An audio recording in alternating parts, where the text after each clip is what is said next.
So today we will be doing the topic associative memory. So what is associative memory? First, some basics about it.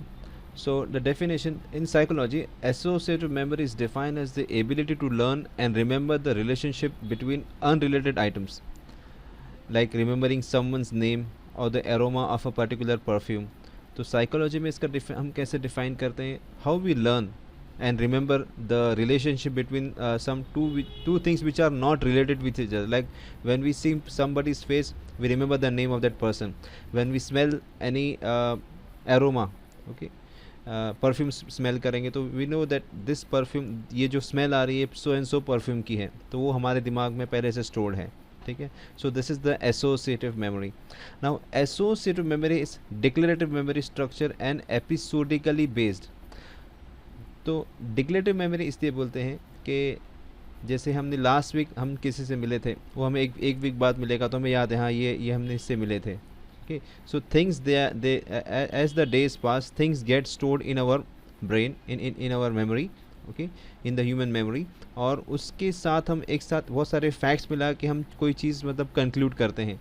So this is the declarative memory. It increases with time. Then a normal associative memory task involves the testing participants on their recall of pairs of unrelated items such as face name pair.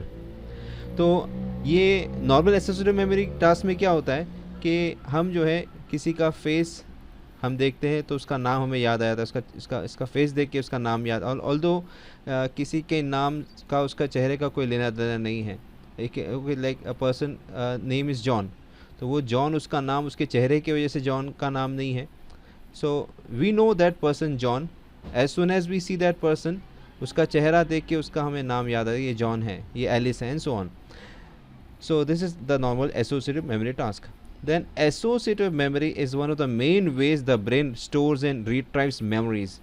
So in human brain जो मतलब memory हम use करते हैं, okay, that memory is associative memory. And in associative memory, one thought or memory triggers another. तो एक thought जो है एक मेमोरी दूसरे को ट्रिगर करती है because they are related to each other. Then memory triggers can consist of many things such as images, smells, words, tunes, actions, feelings. तो जैसे अगर मान लो हम रेड सिग्नल देखते हैं तो हमारे फ़ौरन आता है कि भाई रुकना है, we have to stop. When we see a green signal हमें पता है कि हमें जाना है. ठीक है. वैसे ही हम कोई इमेज देखते हैं तो वो इमेज से हम कोई चीज़ रिकलेक्ट करते हैं. कोई स्मेल हमारे पास हम सूंघते हैं, एज वी स्मेल इट, तो उससे हमें दिमाग में आता है कि कौन सी स्मेल है. Okay. Then words and so on. Okay. तो this is the triggering. Now associative memory, some more things about. So in artificial intelligence and machine learning, associative memory refers to broad class of memory structures with mechanisms for storage and recall that can handle general patterns and pattern matching.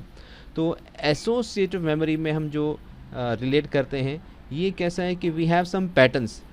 तो ये input पे कुछ patterns है, उसको कैसे हम match करेंगे ताकि हमें आउटपुट एक पर्टिकुलर आउटपुट पैटर्न हमें प्रोवाइड करे हुए. हम इनपुट देंगे और उसके बेस पे we are getting the output, and that output what we are getting, it is based on some pattern matching.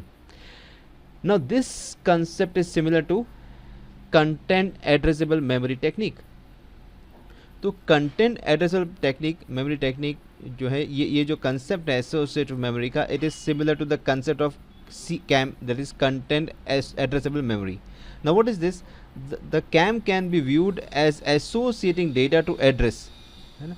तो for every data in memory there is a corresponding unique address. तो यहाँ पर हम जो association करते हैं, this association is data to address, not address to data. तो RAM और जो हम लोग कंप्यूटर में दूसरी जो मेमोरीज होती हैं उसके अंदर address is associated to data, but in this case data is associated to address. So एक डेटा जो किसी एड्रेस पे सेव है वो डेटा यूनिक, मतलब उस पर्टिकुलर एड्रेस पे रहेगा, दूसरे कहीं पे भी नहीं रहेगा. ओके. तो वो डेटा जो है एक एड्रेस पर है, वो डेटा दूसरे किसी एड्रेस पे नहीं रहेगा. बट इन केस ऑफ देखते रैम, है ना, जैसे मान लो if I draw this RAM, जैसे this is suppose this is the RAM, ये हमारे पास रैम है. ठीक है. This RAM has suppose some blocks. So if this block contain 0 1 0 0, this block में ऑल्सो कंटेन 0100, दिस ब्लॉक में ऑल्सो कंटेन, ये तीनों का डेटा सेम हो सकता है। ओके, तो तीनों का एड्रेस अलग अलग है मगर तीनों का डेटा सेम हो सकता है। बट कैम में क्या होता है कि अगर ये हम जो मेमोरी एड्रेस की जो पहचान है वो उसके डेटा के वजह से, not because of its address but because of the data. So in CAM, in case of CAM, if this particular block is having some data, this data will not be found in any other block. This is the difference. So can be viewed as associating data to address. It can also be viewed as a data correlator. Okay, data को relate करता है आपस में. Okay, then here input data is correlated with that of the stored data in the CAM. इसको हम correlator क्यों बोलते हैं? क्योंकि हम जो इनपुट पे, suppose if this is the what we have the associated memory, whatever input we give, ये इनपुट को लेकर वो देखेगा कि ये स्टोर डेटा से किससे मैच कर रहा है ये। ओके, हमने जो इनपुट दिया तो हमारे पास पहले से कोई डेटा किसी जगह पे स्टोर रहेगा, तो ये इनपुट को उस डेटा को साथ स्टोर, उसके साथ कोरिलेटेड किया जाएगा, कंपेयर किया जाएगा किससे मैच कर रहा है। Then next point, the architecture of associated memory may be either a feed forward network और एन इटरेटिव नेटवर्क या रिकरेंट नेटवर्क। तो हम जो एसोसिएटेड मेमोरी का आर्किटेक्चर बनाते हैं वो विदाउट फीडबैक में फीड फॉरवर्ड नेटवर्क भी हो सकता है, या फिर वो रिकरेंट नेटवर्क, या बोलेंगे iterative network which has some feedback mechanism, ऐसा भी बना सकते हैं। Now in feed forward network the information flows from input units to the output units, है ना, इंफॉर्मेशन इनपुट से आउटपुट में फ्लो होती है। But in recurrent neural network there are connections among the unit forming a close loop structure. तो जैसे input रहेगा, okay, then this output they are connected back, so they are forming a loop type of structure, ऐसा loop form करेंगे। Okay, this is a formal loop, ठीक है, जैसे feedback के थ्रू। The spectrum of associative memory, तो इसका spectrum यानी क्या क्या चीज़ हम एसोसिएटिव मेमोरी के साथ what it can be use for. So at one end there are memorization of specific objects and situations and recalling them based on partial or noisy description, एक and पे ये रहेगा। ओके, हमारे पास input information partial रहेगी या उसके अंदर कुछ नॉइज़ रहेगा, तो उसके बेस पे हमें पूरा ऑब्जेक्ट को आइडेंटिफाई करना रहेगा। Second, at the other end there are analogical reasoning consisting of recalling of unrelated but structurally similar patterns. तो दूसरे एंड पे हमारे पास क्या रहेगा कि हमको दो चीज़ को रिलेट करना है, दोनों चीज़ एकदम they are not almost similar but they have some type of relation amongst themselves, उसको हमें करना है। देन थर्ड एंड, थर्ड क्या है, इन द मिडल, ये दो एंड है, एक एंड ये, दूसरा एंड ये है, और in the middle there are case based reasoning in which sub patterns can trigger a recall of larger patterns. तो हमारे पास कुछ सब पैटर्न्स हैं और वो उसके बेस पे हम लार्जर पैटर्न्स को रिकॉल कर सकते हैं। Then there are two forms of associative memory, दो फॉर्म है हमारे पास एसोसिएटिव मेमोरी के। The first is auto associative memory, second is hetero associative memory. So हम इसको भी स्टडी करेंगे, what is auto associative memory and what is hetero associative memory. Now this is the auto associative memory. So auto associative memory is also called as auto association और auto association networks, इसको हम ऐसा भी बोल सकते हैं। Now it is a type of memory through which a complete description of an object can be obtain from partial description. तो हमारे पास एक पर्टिकुलर ऑब्जेक्ट का थोड़ा सा डिस्क्रिप्शन है या डिस्क्रिप्शन के साथ तो नॉइज़ भी है, तो वो हम क्या करेंगे, वो थोड़ी सी इन्फॉर्मेशन से हम पूरी चीज़ को रिकलेक्ट कर देंगे। हम अब इन्फॉर्मेशन थोड़ी है मगर वो थोड़ी इन्फॉर्मेशन से हम पूरी इन्फॉर्मेशन को रिकलेक्ट कर सकते हैं, we can get the entire information. Now in this case the input and the output vectors have exactly the same form. तो जो इनपुट वेक्टर्स हैं वही हमें आउटपुट वेक्टर्स भी, जितने इनपुट वेक्टर्स है उतने ही आउटपुट वेक्टर्स हमारे पास रहेंगे। नाउ एग्जाम्पल्स क्या है, some examples are restoration of images and speech fragments. Now here you can see, ये एग्जाम्पल यहाँ पर हम देखते हैं, ये अगर हम इमेज देखेंगे, ये इमेज अगर हम देखेंगे तो ये किसका इमेज है। ओके, ऑफ कोर्स ये इमेज जो है एक tyre, it shows the tyre of a tractor.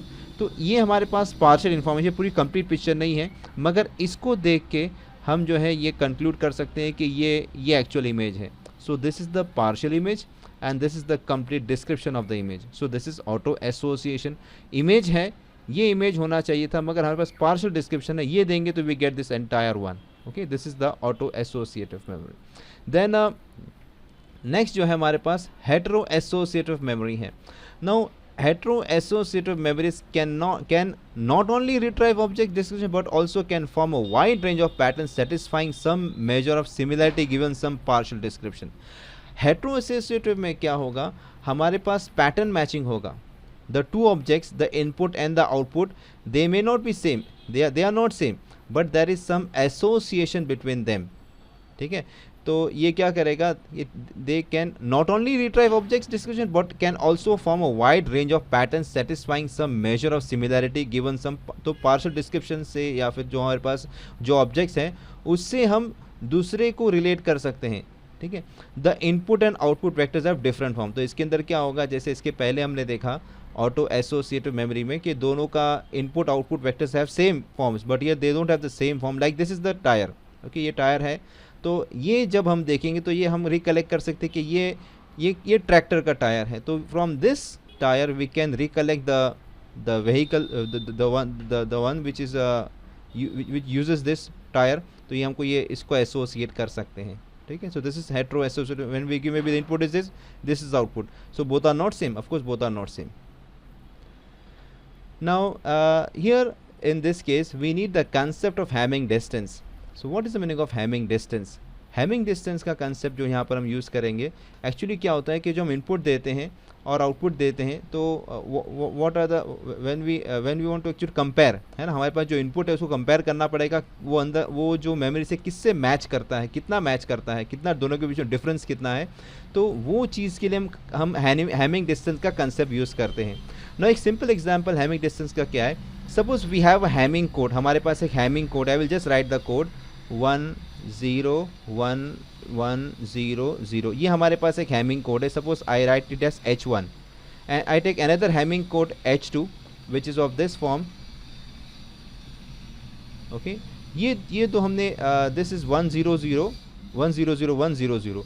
Now if we compare them, अगर ये दोनों कोड को कंपेयर करेंगे तो कितनी सारी चीज़ें कौन से बिट्स डिफर हो रहे हैं। तो what we see that this two code differ in this two bits, ये बिट में डिफर कर रहे हैं। ठीक है ना, तो दोनों के इसका डिफरेंस जो है एक बिट का है, तो इसका हैमिंग डिस्टेंस जो है 1 हो जाएगा। तो हैमिंग डिस्टेंस HD लिखता हूँ, hamming distance is 1। Now let us take another example. So in this case if we have like this code, एक हमारे पास ये कोड है, ये कोड है, तो we write this two code. Now in this case the difference between this and this code, तो ये दोनों ये डिफरेंट है, ये डिफरेंट है, ये डिफरेंट है और ये डिफरेंट है, बाकी ये तो सिमिलर है। तो ये 4 बिट्स डिफर कर रहे, तो इसका हैमिंग डिस्टेंस हो जाएगा 4। Okay, so this concept of Hamming distance will be used in the associative memory. Now training algorithm for pattern association. So ये केस में भी हमें ट्रेनिंग एल्गोरिथम यूज़ करना पड़ेगा। तो इन this case 2 algorithms are used for training of the pattern association। The first one is the Hebb rule, the second one is the outer product rule। ये 2 rule use करते हैं हम लोग। Hebb rule we have already done in the previous lectures, इसको हम फिर से एक बार यहाँ पे देखेंगे। और दूसरा है outer product rule। So this is the flow chart, ये हमारे पास flow chart है Hebb rule का। Okay, so here what we see is we have this flow chart। Okay, I will just zoom it। तो पहले हम start करेंगे, then we initialise all the weights to 0। हम start करेंगे weights को 0 के साथ स्टार्ट करेंगे। Then for each training set, ये यहाँ पर हम देखेंगे दिस पार्ट, ये पार्ट क्या बताता है हमको कि हम जितने भी ट्रेनिंग सेट है हमारे पास, हर ट्रेनिंग सेट के साथ हम इनपुट, हम जो ट्रेनिंग सेट है उसको इनपुट पे अप्लाई करेंगे। Okay, we present the input and then we get the output. We compare the output with the target, what we have to get। Target हमारे पास रहेगा, ये y तो हमारा आउटपुट मिल रहा है और ये t हमारा टारगेट है। तो अगर मैच नहीं होगा तो हमें वेट को एडजस्ट करना पड़ेगा। We adjust the weight and repeat this thing as long as all the training sets are complete. ये जब तक कंप्लीट नहीं हो जाता तब तक इसे हम रिपीट करते रहेंगे। तो ये फ्लो चार्ट है इसका। Now let us see the algorithm. This is the algorithm of the Hebb rule. ठीक है, स्टेप 0 ये इसमें क्या करेंगे, set all initial weights to 0। तो हम क्या करेंगे, Wij को हम 0 सेट करेंगे, where I goes from 1 to n and j goes from 1 to also 1 to n। तो ये केस में जो हमारे पास इनपुट और आउटपुट वेक्टर्स जो नेटवर्क न्यूरॉन्स होंगे सेम होंगे, इसलिए I also goes from 1 to n and j also goes from 1 to n. Now for each training input output vector pairs we use this s is the training set and t is the target. तो s colon यानी क्या है कि हम ये हर input set के लिए, her training set के लिए हम टारगेट को देखेंगे. तो पहले क्या करेंगे, एक्टिवेट द इनपुट. तो हम क्या करेंगे ये केस में, पहले हम this X I equal to S I, यानी पहला हम जो ट्रेनिंग सेट है वो इनपुट पे अप्लाई करेंगे. And then whatever output we are getting, ठीक है, तो हम क्या करेंगे, टारगेट से मैच करेंगे. Let us, this is what the output layer units are given to the target, are set to the target. ठीक है, तो this is I equal I J equal to, ये यहाँ पर output is J, Y J equal to T J, है ना. तो activate the output layer units to the given target. ठीक है, देन परफॉर्म, बिकॉज ये अगर हमें आउटपुट जो मिलना चाहिए वो टारगेट की तरह नहीं मिलेगा, तो we need to perform the weight adjustment, and this is how we perform the weight adjustment. W I new equal to W I old plus X I J. So that was Hebb's rule. Now we see the next is outer products rule. So outer product rule is an alternative method for finding weights of an associative net. तो हम यहाँ पे देखेंगे कि इसके अंदर wait कैसे हम फाइंड करते हैं. Now we have the input training set. तो हमारे पास इनपुट ट्रेनिंग सेट रहेगा S, ठीक है, which can be represent by this S1 S2, ऐसे हमारे पास ट्रेनिंग सेट्स रहेंगे. सिमिलरली हमारे पास टारगेट आउटपुट रहेंगे T1 T2 and up to Tm. Now how to find the outer product using this two things, to S and T. So what we do, सबसे पहले हम क्या करेंगे, ये जो S है इसका हम ट्रांसपोज लेंगे. ट्रांसपोज का मतलब ये है कि अगर हमारे पास इसको मैट्रिक्स के फॉर्म में अगर रिप्रेजेंट करेंगे तो ये एक रो मैट्रिक्स हो जाएगा.